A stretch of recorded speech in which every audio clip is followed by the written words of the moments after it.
everybody, welcome back to Ogre Speed Shop. So I had a slight oversight when I was building the 1970 GMC C2500's engine. So I'll explain more when we get into it, and we're going to fix the problem today. So let's go ahead and get into the video. What was the oversight I had when building this engine? Well, originally I bought parts for a 1980 Chevy 350 4-bolt main with a flat tappet camshaft going to be going in it. However, the engine I ended up going with is a 1998 Vortec 350 with, that's right, a hydraulic roller camshaft. And what does that mean? I bet you some of you already know. So if you do know, put it down in the comments right now before I go any further. As I was saying, I was buying parts for that original 1980 350 with the flat tappet cam. And I bought water pump, I bought distributor, I bought a bunch of stuff. So one of those things, like I said, was that HEI distributor from Summit. And the problem with that is that came with a cast iron oil pump drive gear. So we need to change that out. All right, so let's go ahead and get in here and start taking this distributor out. Get air cleaner out of the way first. My shop is an absolute disaster right now just because of some other projects I got going on. We should be able to just pull the cap off. Disconnect the power wire. Should probably disconnect the battery too, but I ain't going to. And disconnect the cap from the rotor, the cap from the distributor. So I'm going to get into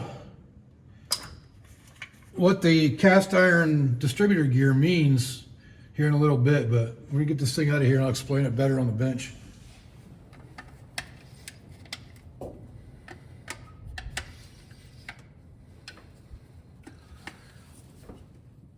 right, the shorter one. Kind of forgotten how much effort it takes to actually work on these trucks. It's a long ways to reach across.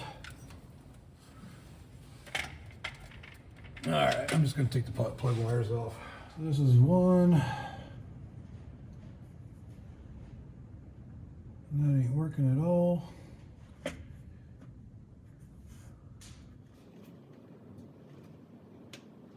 don't know if that's going to show up or not, but it's just easier to get them all out of the way. All right. That makes it a lot easier. So since timing is so good on this right now, we want to mark where we're at as far as the rotor goes. So we're going to find a good way to mark distributor. So this is going right to that hole right there. So we're going to mark that right there on the wall, firewall. And we're going to mark the distributor to this bolt back here to line it up. So now we know where it's got to go back. As long as we don't rotate the engine, it can go right back where it's at. Okay, get that wrench down in there. I can go from the back side underneath it here.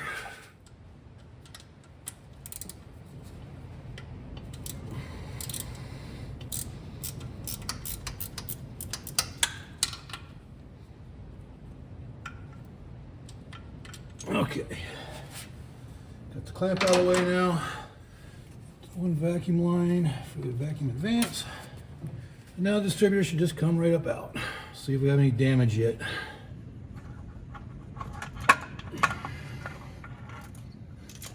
Don't see too much wear on it.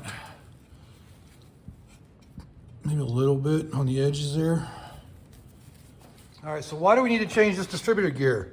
This is a cast iron distributor gear, and I ended up buying what's known as a melonized distributor gear, okay? And why is that? Get the stupid thing open. It was out of the package when it came in the box. But so why do I need a melonized cam over a cast iron cam? God, I hope that's the right one. It looks bigger. Because roller cams are made out of a harder material than what a flat tappet cam shaft is. So you need a material that's more compatible with it. So if you either want to run a bronze distributor gear for like basically a throwaway type of gear where you're going to destroy that bronze gear before you do anything else. So that's something you want to do in race applications. We want to get what is known as the melonized gear, which is what I ended up getting. And it's compatible to a roller camshaft. So we're going to put this gear onto that and then put it back in the truck. Remember I said my shop is a disaster right now? Here's a little teaser for a future project. It's a Dana 44 front end. It's a 2-wheel drive truck. What could I be doing? All right, so let's go ahead and get this gear changed out. All you need is a roll pin punch, or a standard punch would be. Roll pin punch just has this little ball on the end there that goes into the roll pin, makes it center it, so it's pretty nice. You just want to set it up on something, you know, sturdy enough to be able to put some, be able to hammer it through. And it might try to rotate on me here, so you just got to be careful of that. You just drive the roll pin through, just like that. Take that one off, make sure those washers and everything stay on there. Put the new one on.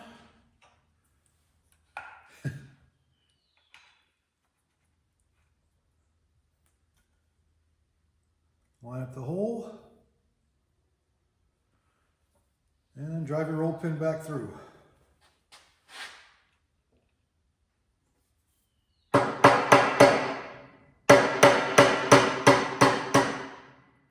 Use your roll pin driver to seat it so you don't hit the gears.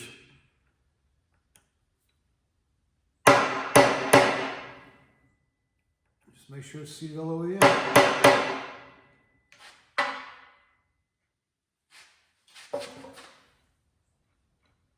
That looks pretty good. So just that simple. And you go from a cast iron to a melonized, and we're good to go. So now I can put it back in.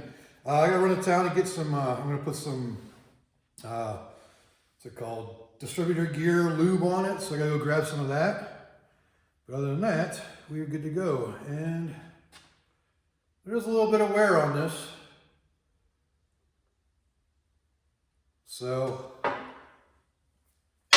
we should be good to go now. You can put that in there and call it a day. All right, stopped by O'Reilly's and grabbed some assembly lube to put on this gear. Just to have something. This is nice, thick, green stuff. Just for a little something on there. Now we can get her stabbed back in there. Dripping all over the place.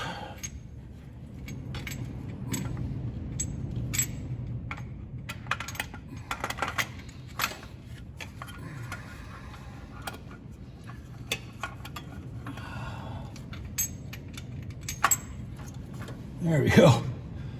Well, at least she dropped right in. It was a stupid distributor clamp that was giving me a hard time there.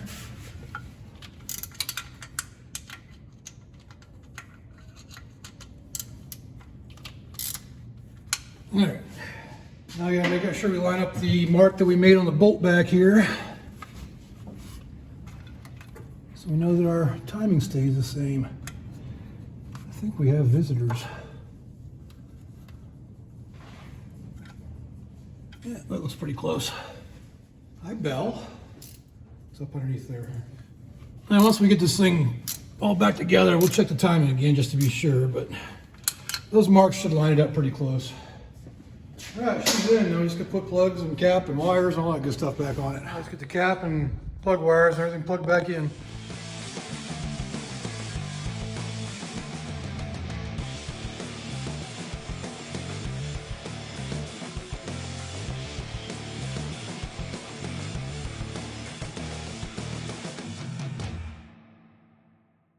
All right, let's see if she fires up.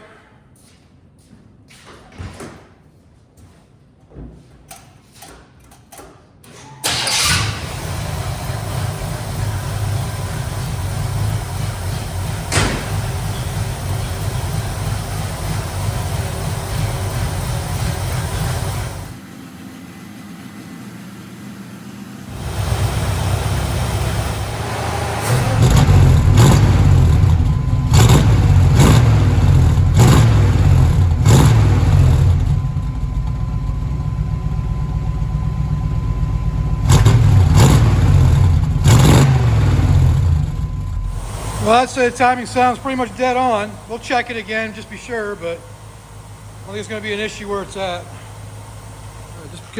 Just because we had the distributor out, let's make sure our timing's still right. So we got the timing light hooked up. I got the vacuum advance blocked off. So let's fire her up and make sure she's still good.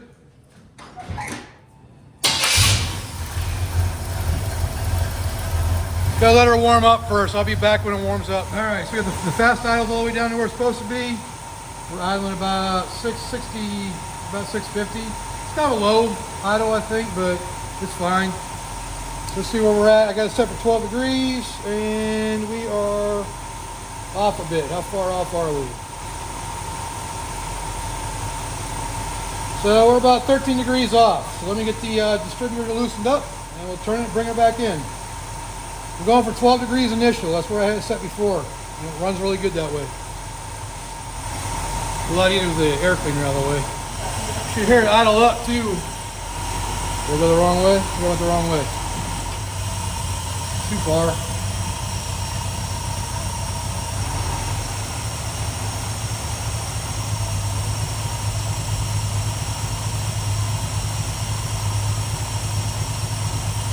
There we go.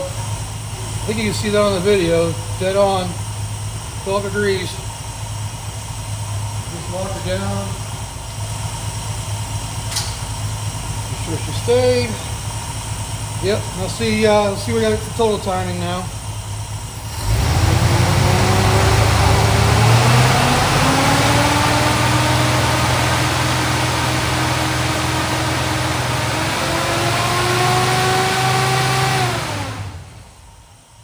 We got about 30 degrees of total timing. I don't know why it's moving, but we had 30 degrees, so that works pretty good. I can live with that. All right, let's get her buttoned up and we'll take her for a test drive.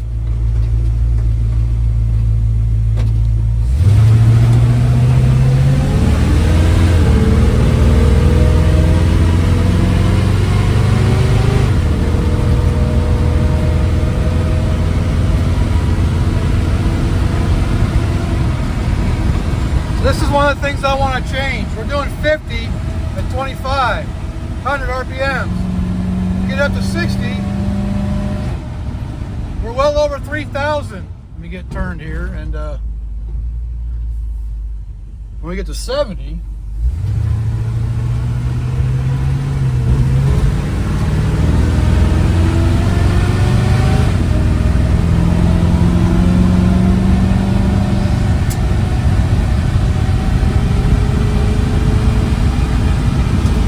there's 65 at 32.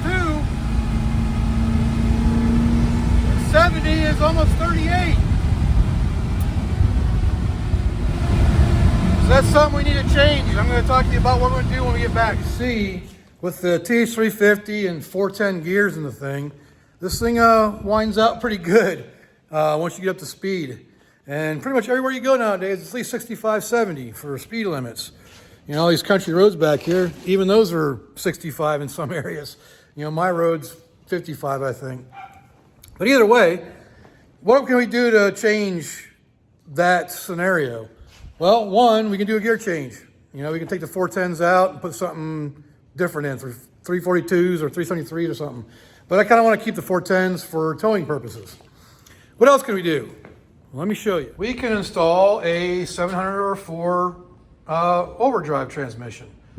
So I think that's what we're going to try to do. This is actually out of the S10. If you've been watching me for a while. Came out of that because the engine in that thing was toast. But there's one thing I'm not sure about, and this is what I'm talking about. Part of this video is a little bit loud, so make sure you all careful with the earphones.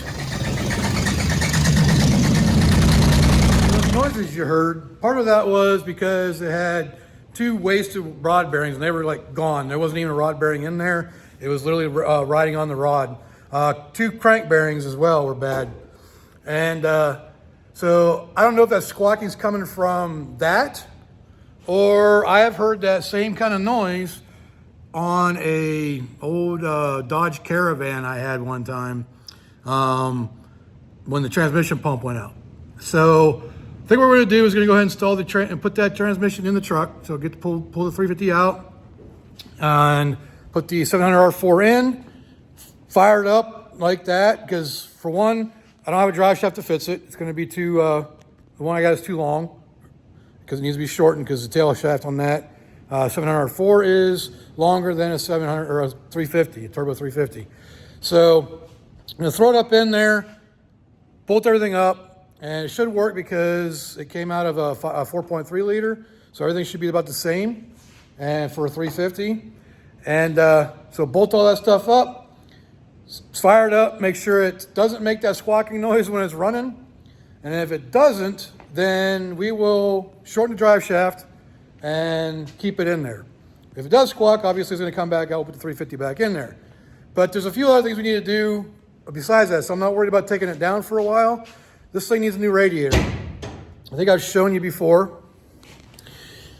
I can't see it right now, but well, if you look right there, well, let me flip you around. So look right there, this radiator's been leaking for a while, and it's started leaking out of the hose right here too. And my overflow's been dropping down. So it's working fine as long as I keep water in the overflow. It could take water from it, but it needs to be replaced. So that's about almost a $400 endeavor. Well, probably closer to $300 if I go with the Champion radiator I want to go with.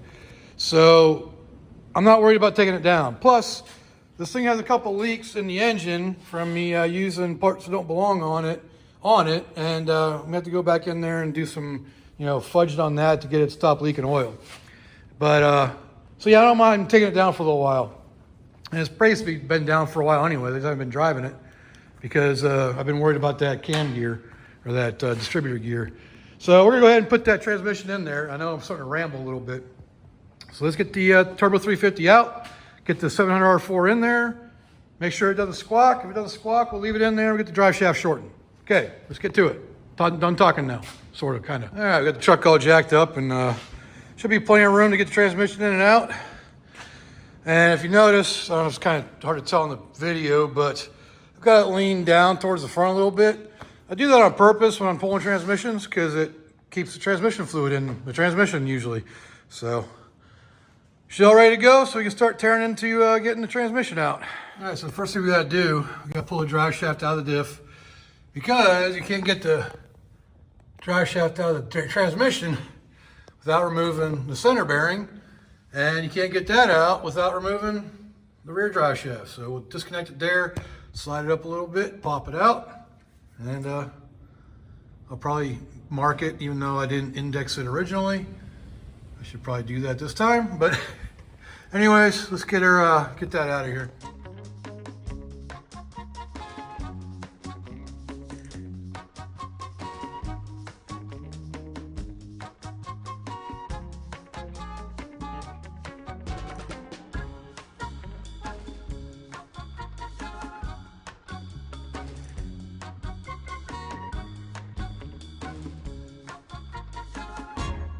All right, so there's a few things we got to disconnect from underneath here still. Already pulled the speedo cable out. Seems like it's out further than it should be, but it was working, so we'll live with that. I think the vacuum modulator's got to disconnect from the top because I think it's tied to the dipstick tube. We got to disconnect the shifter linkage over here, which isn't a big deal. It's pretty simple. We're going to disconnect those lines. And I'll probably disconnect this side of it so I can put a plug or put caps on them so they won't leak out. Try to save as much, or try to, reduce as much mess as I can. Then the torque converter bolts, the transmission mount bolts, the cross member, and then all the bell housing bolts. So there's nothing to say about it but to do it. So is that the way it goes? I don't know. I don't know how the saying goes. No sense of talking about it. Might as well do it. I don't know. You tell me. What's the saying? All right. So I got everything disconnected, ready to pull out. The only thing that needs to be unbolted is the bell housing bolts. So just a word for your future of doing work on C10 trucks. So the transmission cross member, it's a 3-piece cross member, right? Those are riveted together from the factory, But when they're riveted together, they're almost impossible to slide around and get it out and get your transmission out and whatnot. So I separated them and I bolt them together.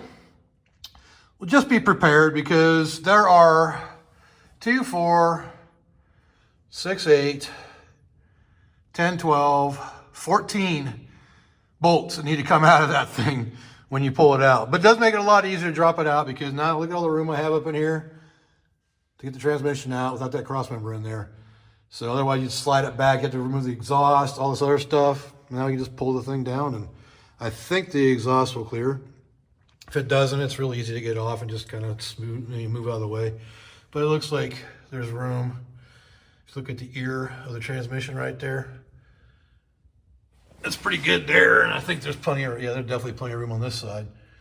So we can just scoot it over that way a little bit and it should come right out. So now you just got to unbolt it, which is actually the easy part on this one because there's plenty of room to get to the bolts on the C10s and 20s and C2500s and all that good stuff. So that's what we got to do next. Drop that thing down after we unbolt all the, so we can get them from up here even. How nice is that? I think I'm going to strap the front of the engine up a little bit and grab a hold of the alternator bolt or alternator mount here and strap it down to that cross member down there just to keep it from tilting too far back and ripping my motor mounts apart. That's one of the things I've always wondered about with Chevy. Why did you put them so far forward? Like Fords are centered, Pontiac's centered, other manufacturers center their motor mounts. Not Dodge. Dodge has theirs all the way forward too, don't they? Especially on like the small blocks. But anyways, I'm done ranting. But yeah, that's all it's left to do is get that so it doesn't tilt back, unbolt 6 bolts, and drop her down. Good morning, everybody. So it's the next day. We got the transmission about ready to come out. Last night I got hungry and I grilled up a steak for dinner and went in and ate that. And by the time I got done with that, I was not ready to come out and work anymore. So we're like 2 bolts away from getting the transmission out, just the 2 bottom bolts at the very base of the bell housing. So get those out. I got the motor strapped up so it shouldn't tip back too far, but it's only held up by 1 bolt, but should be fine. And so let's get that thing dropped out of there. All right, let's get these last 2 bolts out. Gonna fit my gun up in here. Looks like a good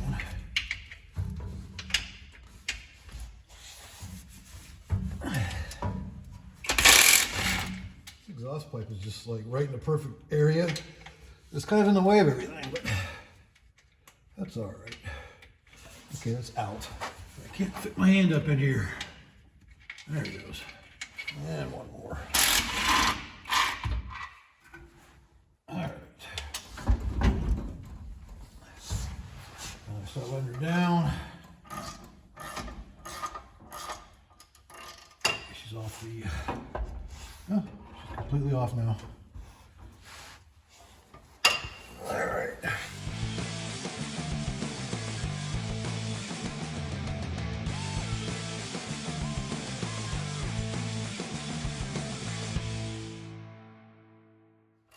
There we go. All right, now the hardest part is getting it out.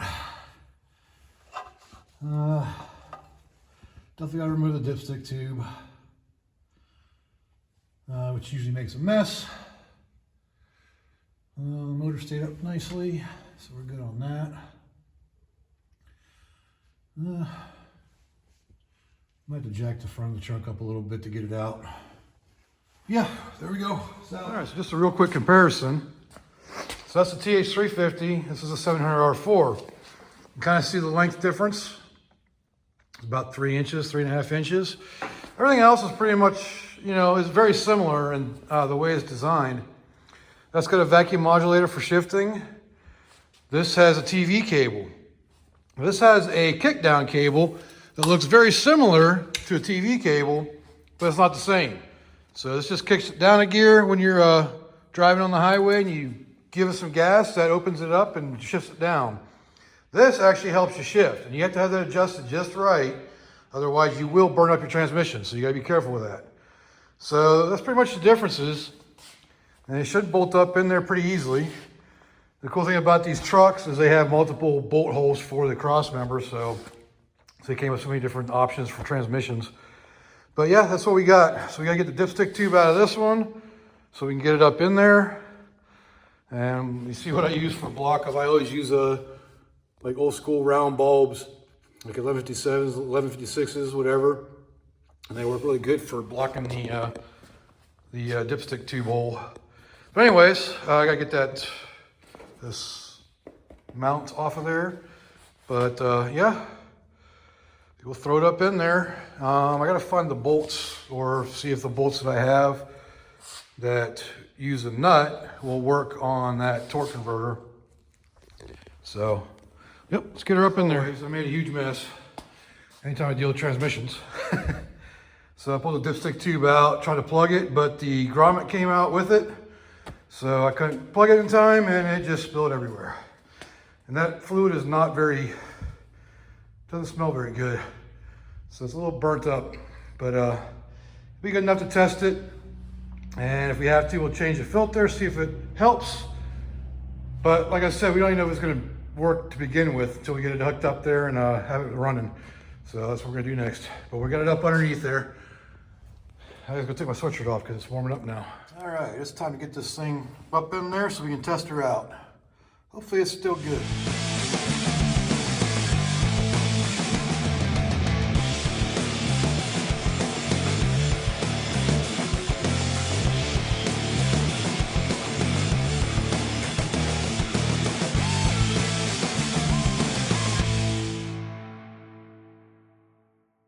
All right, we got her all up in there. Dipstick tube's not in yet. I don't know if I can put it in yet, just to fire it up and test it. I will loop some line over there for the transmission cooler. I'll loop those just because the caps will pop off and make a mess. So I'll loop some hose on that. Other than that, man, this thing's messy. This thing's dirty. I did clean the top of it, but I never got around to the bottom of it. But I'm just curious to see if it's going to work or not. Rear seal's obviously leaking, but yep. All right, we got the torque converter bolts on. Right there, line's looped. I'm not sure what gear we're in. I'll have to check that, but we're about ready to fire it up just to give it a listen, because I don't think there's anything else I really need to hook up. Let's fire it up. I think we should know right away if it's going to make noise. Oh, the truck's really tall right now.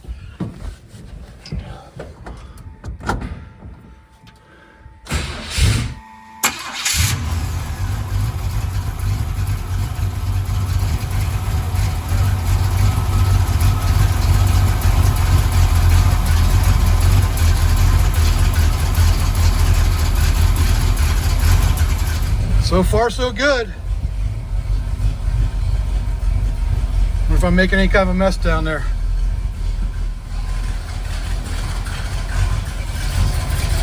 Nothing spewing.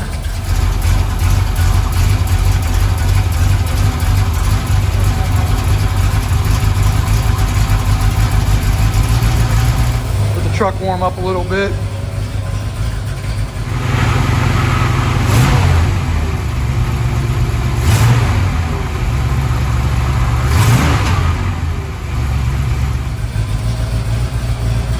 We're gonna put her in the gear, but I gotta do it from underneath the truck because there's nothing hooked up to the shifter.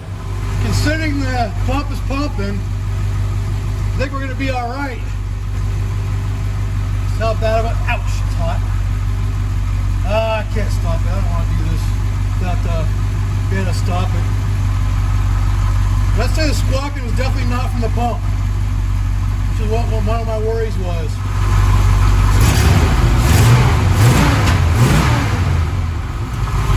No way of stopping it, so I don't want to try putting it in gear. Considering it's not squawking, I'd say we're probably doing all right. All right, so I think we've determined that the squawking we heard in the video with the S10 when I was driving it was definitely just the rod bearings and the rest of the bearings in the engine, because this thing's not making any noise whatsoever from the transmission pump. So I think we'll be good. We just need to get the drive shaft shortened. I don't know any place around here, so I gotta figure out if there's any place nearby that can do it. But Otherwise, I think we're going to be good for the 700 R4 in this, at least until it blows up, because I don't know the real condition of it. But we'll change the fluid, change the filter, do all that good stuff to it, and it'll probably make it a better driver, having an overdrive. But we also have to, you know, probably move the transmission mount over, because this is a single bolt one, and there's no single bolt in the transmission cross member. So we can take the, I think it's a polyurethane one. We'll take that one off of there, stick it on this one, and get the transmission back, or the cross member back up in there, to at least hold it up in there so it's not on a jack stand. But then I gotta run lines, but I wanna flush everything first. Like I said, I wanna do new fluid and hope it ain't too bad. But it did drive in the S10, so we should be all right, at least for a little bit. Alrighty, so we got the transmission mount up in there, got the cross member in there. Now, none of the holes line up, so we got to drill new holes to make it work. Or, yeah, that's the only way to do it. But that'll work for now, and I don't know if we really need the upper braces. I don't think it's really needed. Or I can just make a whole new transmission mount if I really wanted to. But that's up in there. So now I gotta call around, see if I can find a drive shaft shop. I need to get a new seal for this.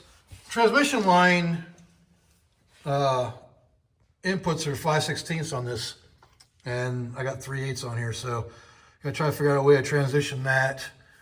I might be able to just take the adapters out of that and put them in here. And if that's the case, and that's easy enough, I could just make new little sections of that 3/8 line right there. Other than that, boy, this thing's muddy. Speedometer, TV cable, and I'll talk about that when we actually get to that point, but that'll probably be a different video.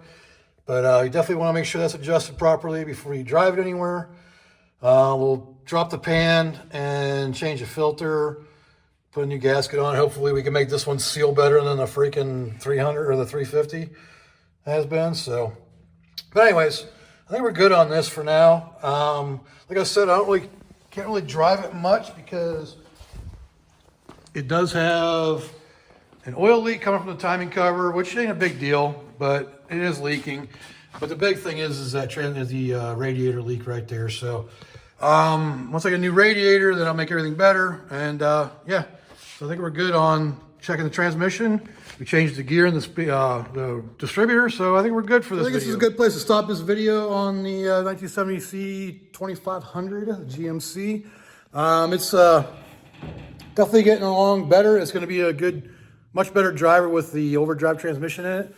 We just got to get the drive shaft shortened, hook up some cooler lines, get the TV cable put in, get all that stuff working, and then it'll be good to go for driving.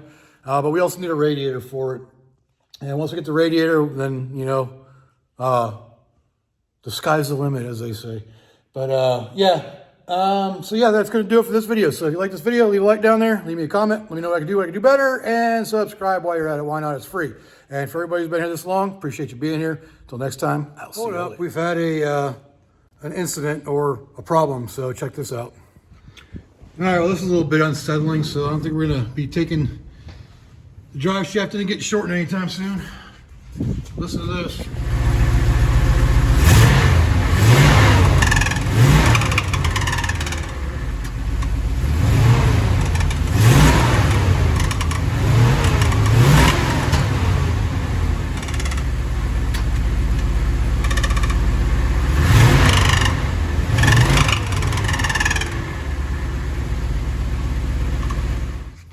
So that definitely isn't a good sound. I